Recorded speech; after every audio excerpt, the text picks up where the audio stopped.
ഏറ്റവും കൂടുതൽ വയലേഷനാണ് അവിടെ നടന്നിരിക്കുന്നത്. മനുഷ്യ ശരീരത്തിൻ്റെ രൂപോ ഭാവോ അറിയുന്നില്ല, ഓൺലി DNA മാത്രമേ ഉള്ളൂ ഇവർക്ക്. അപ്പോൾ ഡി എൻ എ ജീവിച്ചിരിക്കുന്നവരുടെ DNA ആയിട്ട് പരിശോധിക്കുമ്പോൾ ഇവൻ ഈ വീട്ടുകാരനാണ്, ഇവൻ ഇന്ന പേരാണെന്ന് അറിയുന്നുള്ളൂ, അല്ലാണ്ട് ഇവൻ്റെ പേര് അറിയുന്നില്ല. കാരണം പുഴയിൽ നിന്ന് കിട്ടുന്ന സമയത്ത് ശരീരത്തിൻ്റെ ഭാഗങ്ങളേ ഉള്ളൂ. തല ചതഞ്ഞ തല, രൂപം മാറ്റം സംബന്ധിച്ച് കാല് മാത്രം, കൈ മാത്രം. അന്ന് വലിയ ആൾക്കൂട്ടവും ബഹളവും ഒക്കെ ഉണ്ടായിരുന്നു. അത് അവശേഷിക്കുന്നു. കാരണം നൈറ്റിംഗേൾ ഓഫ് ഇന്ത്യ അല്ലേ, ചാരത്തിൽ നിന്ന് കത്തിക്കും തോറും ഒന്ന് മാത്രം കത്താതെ ദഹിക്കാതെ കിടക്കും സാറേ. ഡയമണ്ട് 6000 ഡിഗ്രിയിലേ ഉരുകുള്ളൂ. അതുപോലെ ഞാൻ എന്താ പറയുക, കാലം സാക്ഷി ചരിത്രം സാക്ഷിയില്ല. ഞാൻ മരിക്കുന്നില്ല. എനിക്ക് ജീവിക്കാൻ ആഗ്രഹമില്ല സാർ, എനിക്ക് മരിക്കാൻ ആഗ്രഹമില്ല. പക്ഷേ ഞാൻ മരിക്കുന്നില്ല, എനിക്ക് സൂയിസൈഡ് ചെയ്യാൻ പറ്റുന്നില്ല. സൂയിസൈഡ് ഞാൻ ചെയ്ത് കഴിഞ്ഞാൽ ഞാൻ ഇവരോട് ചെയ്യുന്ന അപരാധ. ഇവർക്ക് വേണ്ടി ഞാൻ ജീവിച്ചേ പറ്റൂ, ഒന്നത്. രണ്ടാമത്തെ കാര്യം എന്ന് പറഞ്ഞാൽ ഇവർക്ക് നിയമം, ഈ കൊലപാതകം ഞാനിപ്പം ലോകത്തിൻ്റെ ശ്രദ്ധയിൽ എത്തിച്ചിട്ടുണ്ട്. വേൾഡിൻ്റെ ശ്രദ്ധയിൽ എത്തിച്ചിട്ടുണ്ട്. അതായത് പിന്നെ ഐക്യരാഷ്ട്രസഭയിൽ വരെ ഞാൻ ഇതിൻ്റെ പെറ്റീഷൻ എഴുതി അറിയിച്ചിട്ടുണ്ട്. അതായത് ജുഡീഷ്യൽ നിന്നുകൊണ്ട് നിയമത്തിന് ബഹുമാനിച്ചുകൊണ്ട് പ്രോട്ടോക്കോൾ അംഗീകരിച്ചുകൊണ്ട് ഇവിടെ നടന്ന കൂട്ടക്കൊലപാതകം ഞാൻ ഐക്യരാഷ്ട്രസഭയിൽ എത്തിച്ചിട്ടുണ്ട്. പക്ഷെ അവരാരും ഒന്നും മിണ്ടുന്നില്ല. ഒരു റിപ്ലൈ എനിക്ക് തന്നിട്ടില്ല സാറേ, ഇതുവരെയ്ക്ക് ഒരു റിപ്ലൈ തന്നില്ല. പക്ഷേ അവർ കോടതി ബന്ധപ്പെട്ട വകുപ്പുകളും നിയമം നടപ്പിലാക്കിയിട്ടില്ല എങ്കിൽ നിയമത്തിൻ്റെതായ രീതിയിൽ നടപ്പിലാക്കാൻ ഞങ്ങൾക്ക് കഴിവുണ്ട് സാർ, ഒരു സംശയം വേണ്ടതിൽ. നിയമത്തിൻ്റെതായ രീതിയിൽ ഞങ്ങൾ കയ്യിലെടുക്കും. അതിനാണ് സമയം കൊടുക്കും, കോടതിക്ക് സമയം കൊടുക്കും ഇതിനെക്കുറിച്ച് അന്വേഷിക്കാൻ, വിദഗ്ധ അന്വേഷണം നടത്താൻ. ഇവർ ഈ കേളന്മാടൻ ചന്തയ്ക്ക് പോയ കണക്കല്ല പറഞ്ഞത്, 10, 20, 30, 40 അടക്കിയ സന്നദ്ധ സംഘടനകളും പിന്നെ മനുഷ്യസ്നേഹികളും ആണ് അടക്കം ചെയ്തത്.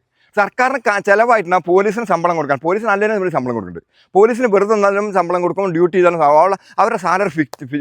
ഇത് ജനങ്ങൾ അറിയുന്നില്ല. നമുക്കെന്തറിയോ, ഈ നമ്മളൊക്കെ ശരിക്കും ഇവിടെ ചെയ്യേണ്ട പണി ഫസ്റ്റ് ചെയ്യേണ്ട മാലിന്യ സംസ്കരണം, അത് കഴിഞ്ഞിട്ട് പൊതുവിദ്യാഭ്യാസം. മാലിന്യ സംസ്കരണം ഒരു രാജ്യത്തിൻ്റെ മുഖമുദ്ര മാലിന്യ സംസ്കരണം നടത്തുക. അതിനുശേഷം 1ാം ക്ലാസ്സിലെ കുട്ടികളെ അങ്ങോട്ട് പിടിക്കുക, എന്നിട്ട് അവനെ ഈ അദ്വൈത വിദ്യാലയത്തിൽ വളർത്തുക. ഉരുൾപൊട്ടലും കഴുതേനെയും കടുവേനെയും ഒക്കെ കാണിച്ച്, ആട്ടും കാട്ടും കടലക്കായ കാണിച്ച് അവൻ നീന്തട്ടെ, അവൻ ഈ പുഴയിലിറങ്ങി നീന്തട്ടെ. കണക്ക് കഴിഞ്ഞ മാസം വരെ 248 ബോഡി ഇവിടെ അടക്കം ചെയ്തിട്ടുണ്ട്. അതിനുശേഷവും പല പ്രാവശ്യം ബോഡി ഇവിടേക്ക് വന്നിട്ടുണ്ട്. ആ ബോഡി എന്ന് പറയാനില്ല സാറേ, അതിൻ്റെ ഫോസിലുകളേ ഉള്ളൂ. കാരണം വെള്ളത്തിൽ എനിക്കതില്ല സാറേ, എനിക്ക് ഏറ്റവും കൂടുതൽ എന്നെ ബ്രെയിനിൽ ഷോക്കായെന്നറിയോ സുരേഷേ, പച്ച തെറിയായിരുന്നു പുഴയിൽ നിന്ന്. രക്ഷിക്കടോ എന്ന് പറഞ്ഞാൽ തെറി വിളിച്ചു പറയാം അവർ. ഞാൻ എന്നെയാണ് തിരുത്തേണ്ടത്, അല്ല ഞാൻ നിങ്ങളല്ല തിരുത്തേണ്ടത്. ഞാൻ ആദ്യം എന്നെ തിരുത്തണം. ഞാൻ എന്നെ തിരുത്തിയിട്ട് ഞാൻ എന്നെ തിരിച്ചറിഞ്ഞിട്ട് ഞാൻ എന്നിലേക്ക് വന്ന് ഞാൻ വിലയിരുത്തണം എന്നെ. സിനിമ എന്ന് പറഞ്ഞാൽ പിന്നെ എന്താ പറയുക, ചെറിയ കുട്ടികളാണ് സാറേ, എൻ്റെ ജനത ചെറിയ മക്കളാണ്, കുഞ്ഞു മക്കളാണ്. ഇവരെന്താ സാറേ ചെതറി ഓടുകയായിരുന്നു. സ്കൂൾ റൂട്ടിലൂടെ ആ ടെറസിലുണ്ടായിരുന്നവർ, അതായത് ഇങ്ങനെയാണ് ഡിക്ലറേഷൻ ചെയ്ത്. സംഭവ സ്ഥലത്ത് ഞാൻ പോയിട്ടില്ല. സംഭവ സ്ഥലത്ത് ഞാൻ പോയാൽ കൊലപാതകം നടക്കാൻ സാധ്യതയുള്ളതുകൊണ്ട് ഞാൻ പോയിട്ടില്ല. പക്ഷേ ഇതിൻ്റെ നോട്ട് ഇപ്പോൾ എഴുതിക്കൊണ്ടിരിക്കുക. ഇന്നലെ രാത്രി നോട്ട് എഴുതി. ഈ മെമ്പറോട് ഒരു ജീപ്പ് പിടിച്ചിട്ട് അനൗൺസ്മെൻറ്റ് ചെയ്യ്, നിങ്ങൾ ആരും വിളിച്ച് ഒന്ന് അനൗൺസ്മെൻറ്റ് ചെയ്യും, മാറി നിൽക്കാൻ പോലും പറഞ്ഞതായി മെമ്പർ അനുസരിച്ചില്ല എന്നുള്ള നമ്പർ 1 പ്രൂഫാണ് ഇന്നലെ കിട്ടി. അതിനെക്കുറിച്ചുള്ള നോട്ടായിരുന്നു ഇന്നലെ ഞാൻ എഴുതി. അതാണ്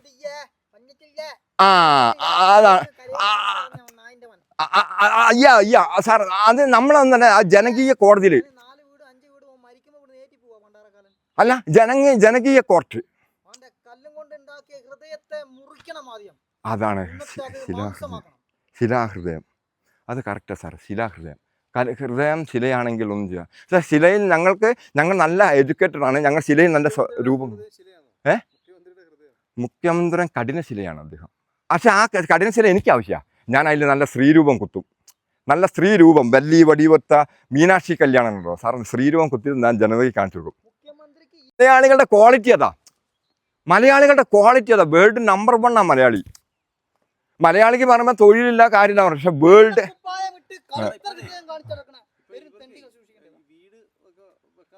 അതൊക്കെ പ്രഹസനമായിരിക്കും.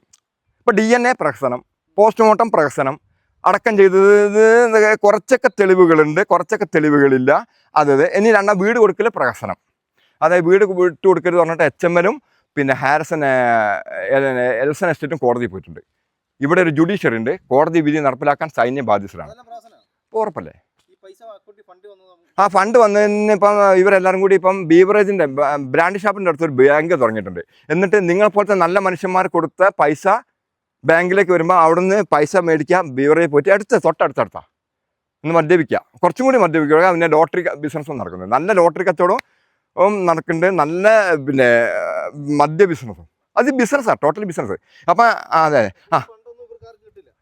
ഫണ്ട് കിട്ടും, കുറച്ച് കൊടുക്കും, കുറച്ചാൾക്ക് കൊടുക്കില്ല. ഇവർക്ക് ബുദ്ധി പറഞ്ഞു കൊടുക്കാൻ നല്ല എൻജിനീയേഴ്സ് ഉണ്ട്. കുറച്ചാൾക്ക് കൊടുക്കും, കുറച്ചാൾക്ക് കൊടുക്കില്ല. ജനങ്ങൾ എങ്ങനെ അടിക്കണം, എങ്ങനെ അടിക്കാണ്ടിരിക്കണം. ഇപ്പം സാർ ശ്രദ്ധിച്ചിരുന്നോ, നമ്മളെ ബഹുമാനപ്പെട്ട നരേന്ദ്രമോദി സാറ് 18 വന്നിട്ട് ഹെലികോപ്റ്റർ കൂടി പോയത്. അവൻ ഇപ്പം ആ ബഹുമാനപ്പെട്ട സാർ ഇപ്പോൾ വന്നപ്പോൾ നാട്ടുകാരുടെ അടുത്ത് കൂടി എല്ലാവരും ഇറങ്ങിയിട്ടാണ് പോയത്. പറഞ്ഞു കൊടുക്കുന്ന ബുദ്ധി പറഞ്ഞു കൊടുക്കുന്നത് അത് എൻജിനീയേഴ്സ് പിന്നെ നയതന്ത്ര വിദഗ്ധന്മാരും ബുദ്ധി പറഞ്ഞു കൊടുക്കുന്ന. നിങ്ങളിങ്ങനെ പോകുന്നത് ശരിയില്ലേ, മുമ്പിനെ മുന്നിൽ വെച്ചിട്ടാണ് കളിക്കുന്നത്. ലോക കോടീശ്വരന്മാരും ലോക സയൻറ്റിസ്റ്റുകളും ലോക രാഷ്ട്രീയ നേതാക്കന്മാരും കൂടെ. നിങ്ങൾക്ക് ലൂസ് മോഷൻ വയറ്റുന്നതിനെ കുറിച്ച് ഒറ്റയടിക്കാൻ പോരാ, 1 by 1 ആണ് പോകുന്നത്.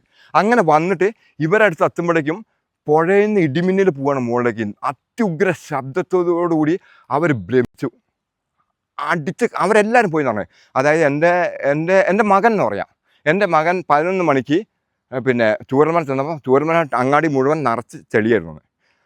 പിന്നെ വന്ന് കട്ടൻ ചായ കാച്ചി തിളപ്പിച്ച് ഫോൺ വന്നപ്പോഴേക്കും അവിടെ എത്തി. അപ്പം അവിടെ എത്തി എപ്പോഴേക്കും ആ ഭാഗം 11 മണിക്ക് ഇവൻ അവിടെ ചെന്നപ്പം ടെറസിൽ നിറച്ച ആൾക്കാരുണ്ട്. ഇവൻ വീട്ടിൽ വന്ന് കട്ടൻ ചായ ഇട്ട് ഈ ലോറിയിൽ ടിപ്പറിൽ കല്ല് കൊണ്ടുവന്ന് അടിക്കുമ്പോൾ അവർ ഭയങ്കര ഒച്ച ഉണ്ടാവുമല്ലോ, ആ ഒച്ച ഇട്ടിട്ട് കട്ടൻ ചായ അവിടെ തന്നെ വെച്ചിട്ട് ഇവൻ തിരിച്ച് രണ്ടാമത് ഓടിയപ്പം ആ ടെറസിൽ ആരുമില്ല, ആ വീട്ടിൽ ആരും തന്നെ ഇല്ല. പിന്നെ ഓരോരുത്തരും ഓരോ റിപ്പോർട്ടാണ് സാറേ കിട്ടുന്നത്. സ്കൂൾ റോട്ടിൽ കൂടി കൂട്ടത്തോടെ ഓടി ബാക്കിയുള്ളവർ, അവരും മുഴുവൻ പോയി, ടെറസിൻ്റെ മുകളിൽ മുഴുവൻ പോയി. ബാക്കി അവശേഷിച്ചവർ എന്താ പറഞ്ഞറിയോ, ഞങ്ങൾ ഇനി ഇവിടുന്ന് എവിടേക്കില്ല.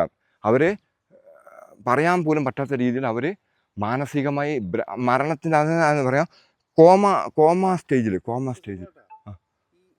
മരിച്ചവരെയൊക്കെ ഒരു ഫാന്റസി ചോദ്യം അത്. മരിച്ചവരെയൊക്കെ വീണ്ടും ഒരിക്കൽ കൂടി കാണാൻ സാധിച്ചിരുന്നെങ്കിൽ അവരോട് എന്ത് പറയായിരുന്നു? മരിച്ചവരെ എനിക്ക് അതൊരു കറക്റ്റ്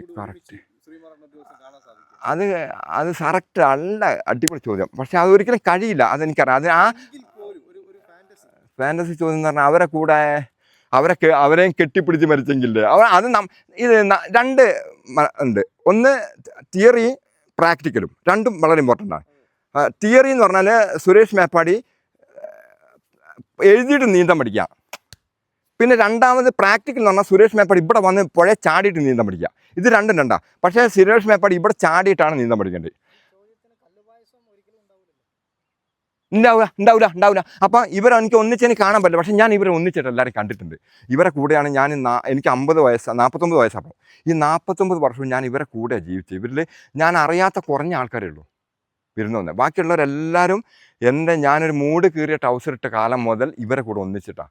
അപ്പോൾ ഇവരെ ഞാൻ എന്തായാലും ഒരിക്കലും ഒന്നിച്ച് കാണാൻ കഴിയില്ല എനിക്ക്. പക്ഷേ എന്തായാലും അബോധാവസ്ഥയിൽ, മാനസികാവസ്ഥയിൽ ഞാൻ ഇവരെ ഒന്നിച്ച് നിൽക്കുന്നുണ്ട്. കാരണം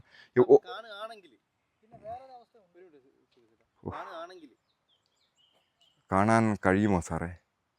അല്ലേ, ഇല്ല, ഒരിക്കലും കാണാൻ കഴിയില്ല. നമ്മൾ യാഥാർത്ഥ്യത്തിലേക്ക് തിരിച്ചു വരേണ്ടത്. സ്പിരിച്വാലിറ്റി, നമുക്ക് വിശ്വാസം വേണം, ദൈവത്തിലായാലും മനുഷ്യനോ. പക്ഷേ അത് അന്ധവിശ്വാസമാകരുത്. അന്ധവിശ്വാസമാകുമ്പോൾ നമ്മളെ ഓട്ടോമാറ്റിക് സാധനം. ഇപ്പം അർജുൻ്റെ കൊലപാതകത്തിനെ കുറിച്ചിട്ട് ഇങ്ങനെ മീഡിയ, എന്തിനാ അർജു മാത്രമേ മരിച്ചിട്ടുള്ളൂ? അർജു മാത്രമാണ് അവിടെ മരിച്ചത് സാറേ. അർജുൻ്റെ കൊലപാതകം ഒരു വർഗീയതയാക്കാൻ അവർ നോക്കുന്നത്. അതാണ് നമ്മൾ മനസ്സിലാക്കേണ്ടത്. അതിലൊരു കൊലപാതകം ഉണ്ട്. മനാഫ് കൊണ്ടുപോയിട്ട് അർജുനെ കൊന്നു എന്നാക്കണം. മനാഫ് എന്ന നല്ല മനുഷ്യനോട് തൊഴുകുന്നു സാറേ. ഞാൻ ആ നല്ല മനുഷ്യത്വത്തിൻ്റെ മുന്നിൽ ഞാൻ കൈകൂപ്പുന്നു എന്ന് അവൾ പറഞ്ഞു. ഞാൻ അയാൾ കണ്ടിട്ട് പോലില്ല. കാരണം അയാൾ അത്രയും റിസ്ക് എടുത്ത് അതിനെ ഒഴിവാക്കാൻ, ആ മനാഫിനെ ഒഴിവാക്കാൻ, ആ ബോഡി അടക്കം ഒഴിവാക്കായിരുന്നു. മനാഫിന് ഫുൾ കവർ ഇൻഷുറൻസ് ഉണ്ടാവും, എനിക്കറിയാം. ഫുൾ കവർ ഇൻഷുറൻസ് എഴുതി എടുക്കുകയും ചെയ്യാം. ബോഡി എടുക്കാണ്ടും ലോറി എടുക്കാണ്ടും ഒന്നും ചെയ്യാണ്ട് മനാഫിന് ഫുൾ കവർ ഇൻഷുറൻസ് വീട്ടിലൊരു ക്ലൈമുണ്ട്. ആ മനാഫ് അത്രയും റിസ്ക് എടുത്ത് 73 ദിവസം അന്യ സംസ്ഥാനത്തിലെ ഒരു വ്യക്തിനെ കൊണ്ടുവന്നിട്ട് ആ ബോഡി എടുത്തിട്ട് അയാളെ ക്രൂശിക്കുക. അപ്പം ഇവർ എന്താ അറിയോ, ഇതിൻ്റെ പുറകെ വർഗീയ കലാപം ഉണ്ടാക്കണം, നാട് കുട്ടിച്ചോറാക്കണം, ഇനിയും കൊലപാതകം ഉണ്ടാക്കണം, ഇങ്ങനെ ഉണ്ടാക്കിക്കൊണ്ടിരിക്കും. കഴിഞ്ഞ വേനൽക്കാലത്ത് കുറച്ച് കൊലയാളി കള്ളന്മാർ 1.5 കോടി രൂപൻ്റെ ബസ്സിൽ ഇങ്ങനെ കേരളത്തിൽ നിരത്തിക്കൂടി നടക്കുക. ഇവിടെ വലിയ മഴ വരും, നിങ്ങൾ മുൻകരുതലെടുക്കൂ, നിങ്ങൾ കാലാവസ്ഥാ നിയന്ത്രണം, പിന്നെ കാട്ടുമൃഗങ്ങളുടെ പ്രകൃതി പഠനം, മാലിന്യ സംസ്കരണം, മതസൗഹാർദ്ദം, സയൻസ് ആൻഡ് ടെക്നോളജി തിയറി പഠിച്ച് നമ്മുടെ രാഷ്ട്രത്തിനെ ഉയർത്തിക്കൊണ്ടുവരുന്നതിന് പകരം കുറച്ച് ക്രിമിനൽ കൊട്ടേഷൻ ഗുണ്ട ടീം 1.5 കോടി രൂപയുടെ ബസ്സിൽ ഇങ്ങനെ കറങ്ങുക, സ്കൂൾ കുട്ടികളെ സെല്യൂട്ട് അടിപ്പിക്കുക, പിന്നെ കൊലയാളികൾ ബട്ടൺ ഇടുമ്പോൾ നേരെ താഴേക്ക് വരിക. ഇതില്ലേ സാറേ, ഈ നേരത്തെ പറഞ്ഞിട്ട് പോകുന്നുണ്ട്, ഇതിൽ നമ്മൾക്ക് രാത്രി വന്നിരിക്കുമ്പോൾ വെള്ള രൂപങ്ങൾ പോകുന്നതാണ് എന്ന് കാണാം. പക്ഷെ അത് അൺകോൺഷ്യസ് മൈൻഡാണ്. നമ്മൾ തോന്നുന്നു ഒരു വെള്ള രൂപങ്ങൾ ഇങ്ങനെ പോകുന്ന ഒരു തോന്നല പരിസരത്ത്. പക്ഷെ എപ്പോഴും ഇവിടെ ആളുണ്ട് കേട്ടോ, അതിൻ്റെ പ്രത്യേകത ഏത് നിമിഷവും ഇവിടെ ആളുടെ പ്രസൻസ് ഉണ്ട്. പിന്നെ രണ്ടാമതെന്ന് പറഞ്ഞു കഴിഞ്ഞാൽ ഇവർ മരിച്ചിട്ടില്ലാത്തൊരു അനുഭവം നമുക്ക് അനുഭവപ്പെടുന്നുണ്ട്. ഇവർ നമ്മളോട് നല്ല സംസാരിക്കുന്നുണ്ട്. നമ്മളെ ഓർക്കുമ്പോഴേക്കും നമ്മളെ വരുന്നുണ്ട്. ഇപ്പോൾ ജോയിയേട്ടനൊക്കെ നല്ല മനുഷ്യനായിരുന്നു. കാരണം അയാളെ നിലമ്പൂരിൽ നിന്നാണ് കിട്ടിയത്, ഭാര്യനെ പിന്നെ കിട്ടിയിട്ടില്ല. പിന്നെ എൻ്റെ കൂടെ പഠിച്ച മുരുകൻ, അങ്ങനെ എല്ലാവരും കൂടപ്പിറപ്പുകളെ പോലെ അതിനാണ് സാറേ. കാരണം പക്ഷേ ഒരിക്കലും ഒരു രാജ്യത്തും ഈ 2ാം ലോക മഹായുദ്ധത്തിൽ പോലും ഒരു പ്രഗ്നൻസി ആയ ഗർഭപാത്രം നമ്മൾ ഗ്രൗണ്ടിൽ നിന്ന് കിട്ടിയില്ലായിരുന്നു, ഇവിടെ കിട്ടി. അപ്പം ലോക ചരിത്ര നാഴികക്കല്ലിലേക്ക് ഒരു സംഭാവന കൊടുക്കുകയാണ് നമ്മൾ, ഇന്ത്യയുടെ സംഭാവന. അതാണ് ഞാൻ UK എൻ്റെ സഹോദരൻ മനോജ് ഹോസ്പിറ്റലിന് സ്ക്രിപ്റ്റ് അയച്ചു കൊടുത്തിട്ട് അവിടുത്തെ മലയാളി കൂട്ടായ്മയിൽ അത് പിന്നെ വൈറലാക്കിയിട്ട് BBC റിപ്പോർട്ട് ചെയ്തു. അത് ചരിത്ര നാഴികക്കല്ലായിരിക്കണം. എങ്കിൽ ഈ നാഴികക്കല്ല് വെച്ചാൽ പിടിക്കുക.